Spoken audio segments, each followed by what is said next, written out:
Hello, welcome you all to next question in the series of NCERT solutions.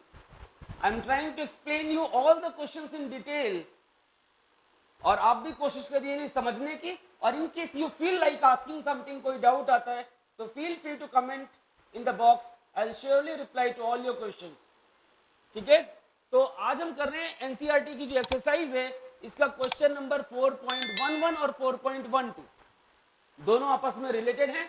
तो 4.11 and 4.12 cyclotron के concept पे based है. ये आपको एक बार कॉन्सेप्ट याद दिला दूं कि अगर कोई भी चार्ज पार्टिकल है और उसकी वेलोसिटी मैग्नेटिक फील्ड के परपेंडिकुलर है, charge particle is moving in uniform magnetic field, charge particle एक यूनिफॉर्म मैग्नेटिक फील्ड में मूव कर रहा है और उसकी वेलोसिटी फील्ड के परपेंडिकुलर है, तो उसका पाथ सर्कल होगा, सर्कुलर ट्रैजेक्टरी होगी. उस सर्कुलर ट्रैजेक्टरी के ऊपर ये क्वेश्चन है. Let us see, let us focus on to the question. कह रहे एक यूनिफॉर्म मैग्नेटिक फील्ड है 6.5 गॉस, 6.5 गॉस, गॉस यानी 10 की पावर -4 टेस्ला. ये आपके पास मैग्नेटिक फील्ड की वैल्यू है. कह रहे is maintained and electron is shot with the speed of this much.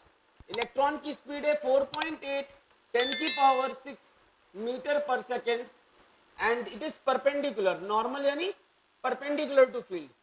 जब वेलोसिटी फील्ड के परपेंडिकुलर होती है तो ध्यान देना जो मैग्नेटिक लॉरेंस फोर्स होता है that is q v cross B. ध्यान से सुनिएगा, वी क्रॉस बी, इस फोर्स की डायरेक्शन जो होती है that is also perpendicular to velocity.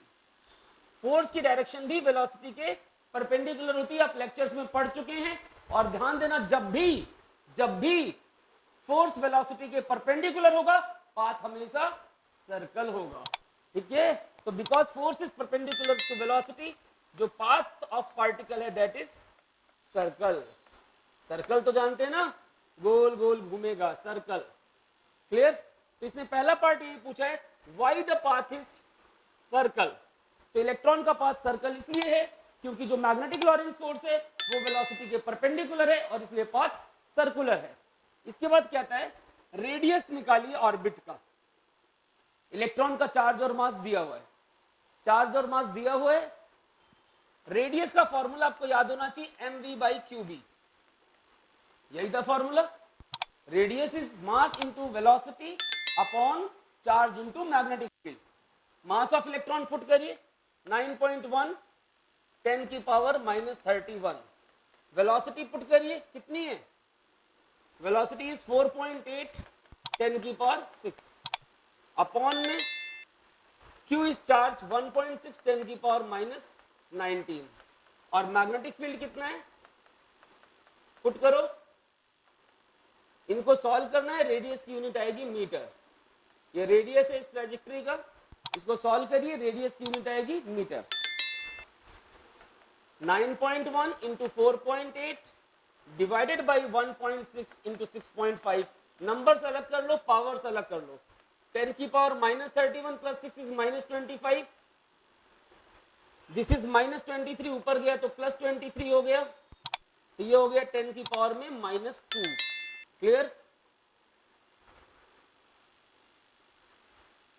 16 3 जा 48 होता है तो यहां पर आ गया 3. क्लियर. मल्टीप्लाई करिए 27.3 अपॉन 6.5. अगर आप इसको कैलकुलेट कर लें तो आपका आंसर आ जाएगा. करिए यहां तक. I think it is clean to all of you. ध्यान से देखिए और इसकी कैलकुलेशन परफॉर्म करिए. क्या रहा है बताइए. 27.3 को डिवाइड करिए 6.5 से, चेक करिए. It should be 4.2. चेक करो आप कितना आ रहा है. इट शुड बी 4.2 10 की पावर -2 मीटर. या I can say this is 4.2 centimetre. This is the radius of the trajectory. I think first part is very clear. समझने वाली बात थी कि पाथ सर्कल क्यों है और रेडियस कितना है वो तो कैलकुलेट करने वाली बात थी. इसके बाद जो आपका क्वेश्चन नंबर 12 है इसके कंटिन्यूएशन में कहते हैं एक्सरसाइज 4.11. जो 4.11 अभी आपने किया है उसमें फ्रीक्वेंसी निकालो.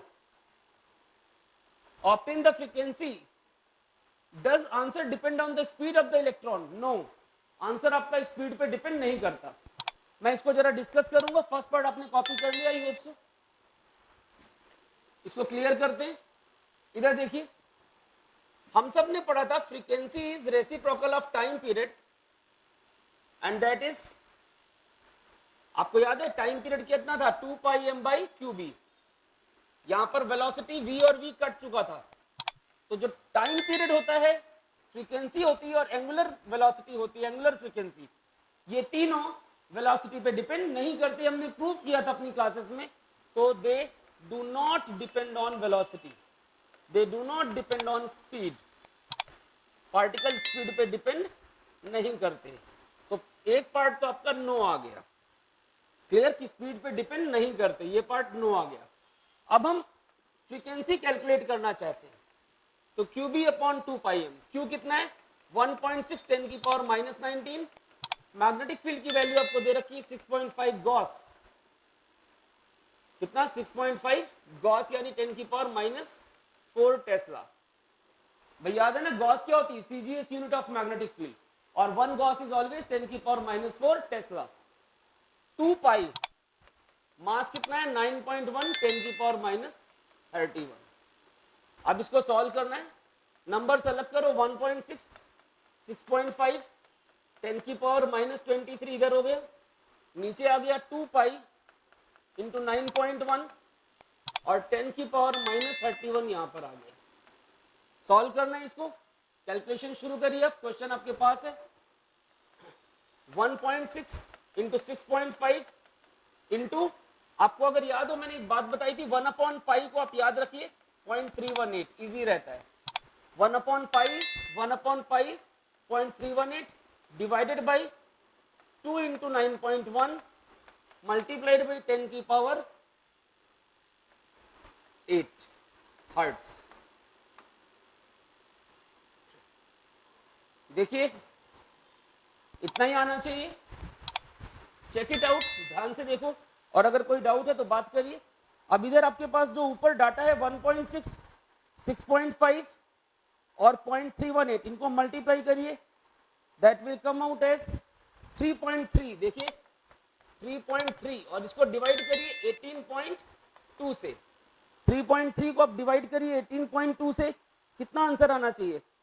इट शुड बी 0.1817, और 10 की पावर 8 तो यहाँ पर लगा ही हुआ है, 10 की पावर 8 आपका लगा हुआ है, तो इट्स 10 की पावर 8। आई कैन से इट्स 1.817 इंटू 10 की पावर 7 हर्ट्ज। एक डेसिमल शिफ्ट किया, this is the frequency of revolution of electron. I think it's clear, ध्यान से देख लीजिए। कैलकुलेशन एक बार चेक कर लेना, अच्छे से कैलकुलेशन परफॉर्म करना। कॉन्सेप्ट आपको क्लियर है कि फॉर्मूला आपने क्या अप्लाई करना है, और हाँ ये स्पीड पे डिपेंड नहीं करती। इतनी बातें याद रखिए। साइक्लोट्रॉन की जो डेरिवेशन थी उसको एक बार रिवाइज करिए और अच्छे से परफॉर्म करिए। कोशिश करिए सारे क्वेश्चंस को ट्राई करने की। एक बार वीडियो को देखिए, उसके बाद पॉज करके अपने आप ट्राई करिए, आपसे होने लग जाएंगे। See all in the next lecture, good bye.